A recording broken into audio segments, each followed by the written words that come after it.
Hello everyone, I am welcoming you all once again to this channel. Today we are going to perform the DFT+U calculation using our Quantum ESPRESSO software. And before going ahead, let me tell you what is this DFT+U. This DFT+U is particularly important for systems containing localized D and F electrons such as transition metals and rare earth elements where strong electron-electron interactions are significant. But in standard DFT, these electrons are often treated as too delocalized because of self-interaction errors, leading to inaccurate predictions of magnetic, electronic and structural properties.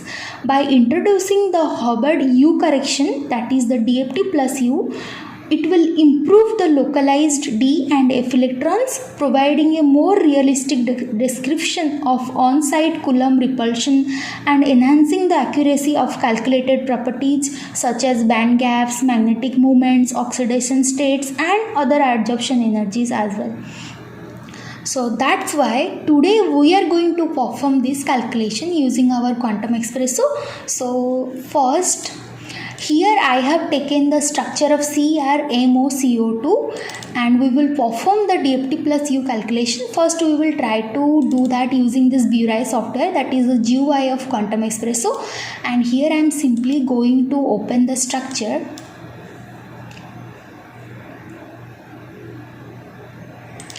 Using BURAI.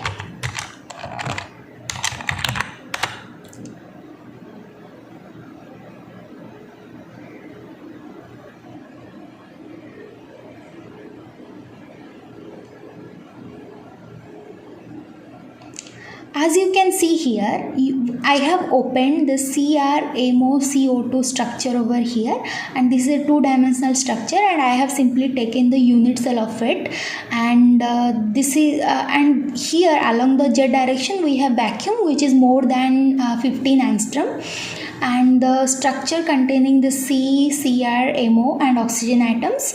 And now here in the cell, the BURAI lattice type is hexagonal and trigonal planar, and this is the lattice constant. The lattice constant for this structure is 3.0397, and this is the C value that is along this Z direction, which is showing as 37 angstrom or something, which is more than 15 because we have a large amount of vacuum over here. Next is this elements. Here in the element section you can check that the elements whatever we have here, like carbon, Cr, MO, oxygen, and based on that the pseudo potential files are also defined. And next is atoms. So here in the atom section we can check what are the coordinate and or what are the position coordinates of these atoms which are present over here. And in total we have 5 atoms, and one is carbon, Cr, MO and 2 oxygen atoms. So overall the structure is representing CrMoCO2. Fine. Now let's go to this SEF.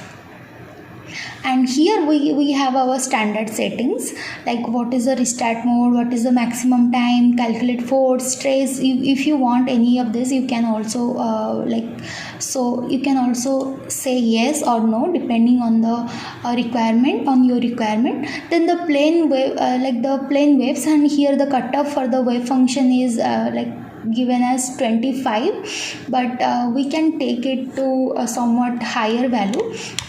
I am simply going to take this value to 60.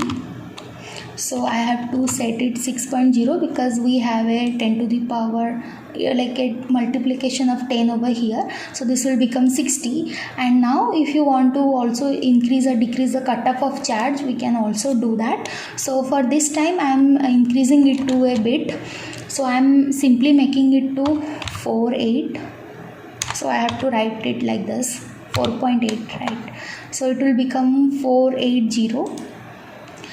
And then use symmetry, and this is a K point. I think it is fine because we have the vacuum along Z direction, so we have set this K value along the Z direction as 1, and this is the value along A and B that are 5 and 5.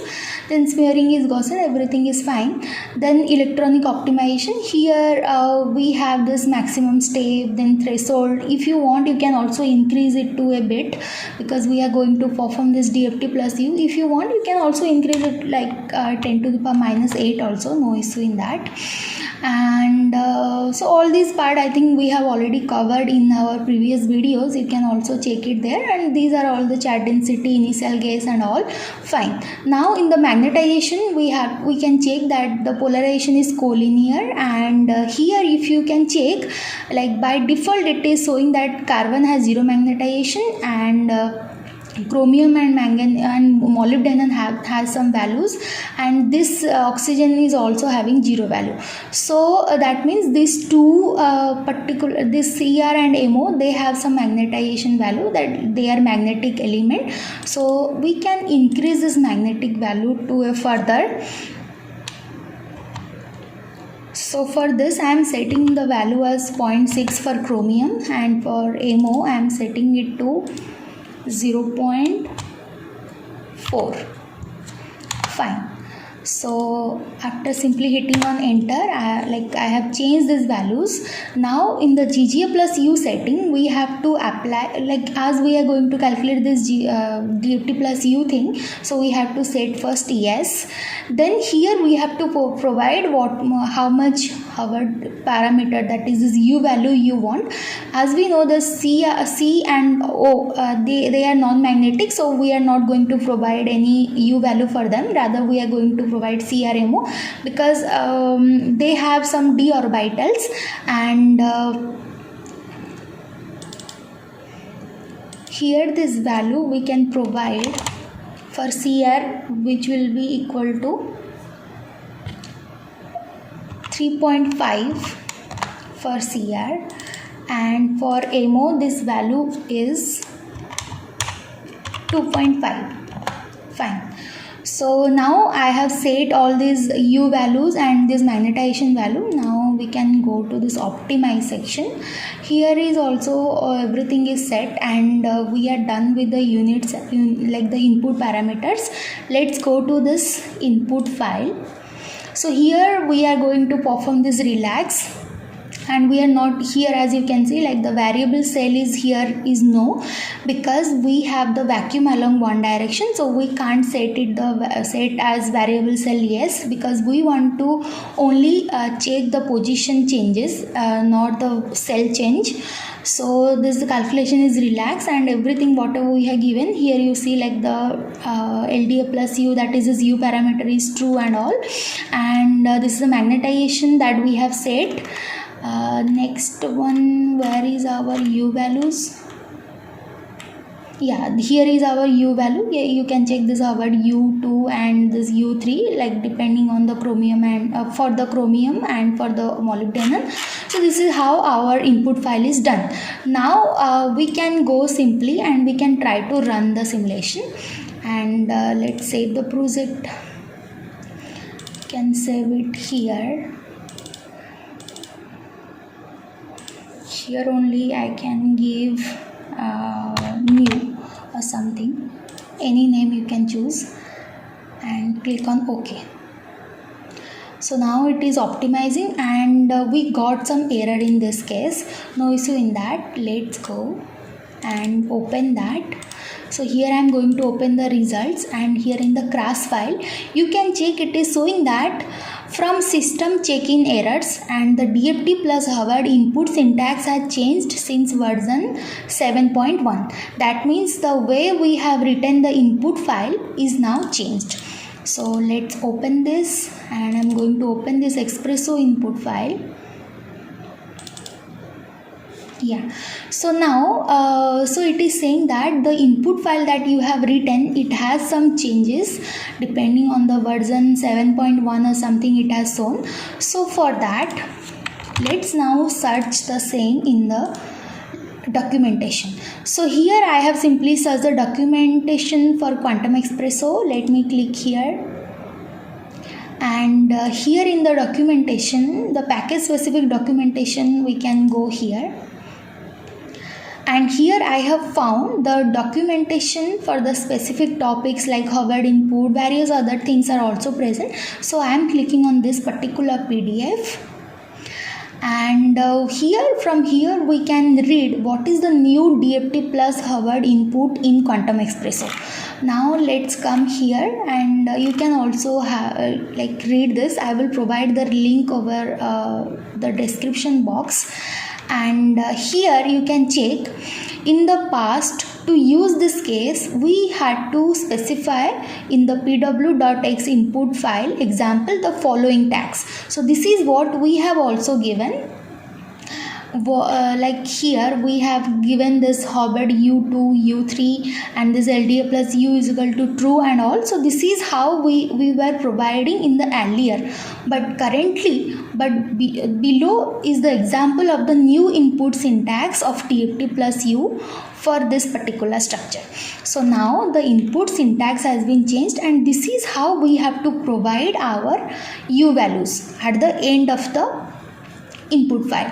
So now based on this particular error, I have also created a new input file, and here I have kept that in this run in this run directory, and this is the new input file that I have written after getting that error. So here as you can see, all these parameters whatever we have specified over in this case is exactly same, rather this section only we have modified, and here we don't need to write that true and all this kind of parameter also we don't need to write. Rather our particular section that begins with this Hubbard with orthoatomic, then the U value for CR is this much and the U value for MO is this much, and and this has 3D electron and this MO has 4D electron, that also we have specified. So fine. Now what we can do, I can simply perform one calculation which I have already performed here, but I will show you what which command I have used to perform this calculation. So first, to perform this calculation, what I did, I have to go to my directory where I have installed my Quantum ESPRESSO. So for that I am simply going to then here I am going to that particular space where I have installed that thing. Yeah, now after this Miniconda environment I have set, and that environment name is QDFT, then here in the bin, then pw.x, and here you can set your input file name, and my input file name is espresso.in, and then I will write the output file to the out.log. So this is how you can submit, this command I have used, because this is the path where I have this pw.x is installed, and from there I am calling this pw.x, then I am giving the input file as espresso.in, and my output will be saved out as out.log. So if you can hit enter, the simulation will go on and you can have your run if you have already installed the Quantum ESPRESSO. Fine. So now as I have already calculated perform this DFT plus U calculation, here is my output log, and this is the entire file that I have got, but it will be very, very helpful if I can open that out.log in our terminal. So here let's come here. So here you can see the job is done, and this run was terminated here, and I did it yesterday only. So fine, and you can see this is your final coordinate of the atoms that are present in the input file, and we can also find the total magnetization and then the total energy EF minus TS something, here the total energy after the entire calculation. This is the Fermi energy at the end we have got as minus 2.955 eV, and we can also search this Hubbard energy. So here you see like Hubbard energy also we are getting after each run. So you see after each run we are getting this Hubbard energy. So I just simply search this Hubbard energy and going ahead and getting all the Hubbard energies that are present. So this is fine. So this is how you can perform your calculation. Also I would like to show you like how this Hubbard energy. So for that I am simply grabbing this all the Hubbard energy.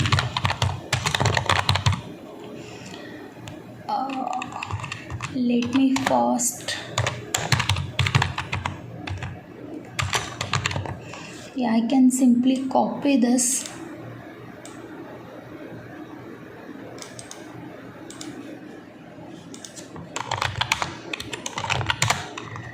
and I will grab all those energy values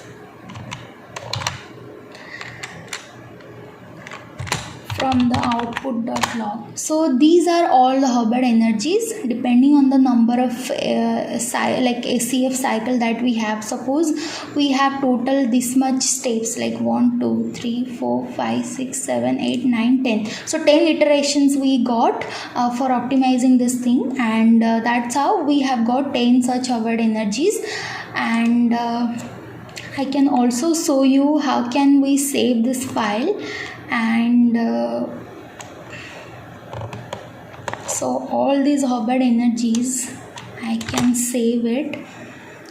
I can use this awk command here.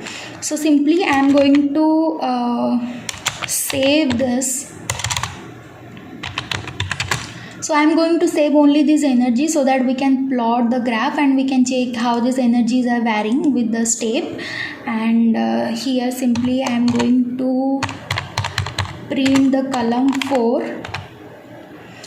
and I will save this to Hubbard.dat file. Let me check this Hubbard.dat. So we have saved all our Hubbard energies to this Hubbard.dat. Now I am simply going to this GNU plot. And now let's plot the Hubbard.dat file with lines point, and you can also increase this line width and all. So this is how the Hubbard energy varies, and if you want to enhance you can also give the command for LW, this line width 2, and also the point size, something you can provide, or point types. So so this is how the Hubbard energy varies, and in like total starting from 0 we have total 10 such steps, 0 to 9, and this is how the Hubbard energy varies. And here we can see there is a flat such kind of variation, like no variation is coming after this, and the simulation is converged here. And this is how we can check like how much the Hubbard energy is coming. And not only this Hubbard energy, we can also plot the total energy and various things we can plot from the output log. And if you are interested in calculating such like using this DFT+U parameter in your calculation, you can consider this video, and I think this will be helpful for you if you are performing this. And if you are getting some errors in your BURAI using BURAI, then you can go ahead with writing your independent input file and simply run that and get your output, and then you can try to analyze the output. You will get so many information from the output log file. Fine. So this much for today's session, and I hope it will be helpful for you, and thank you all.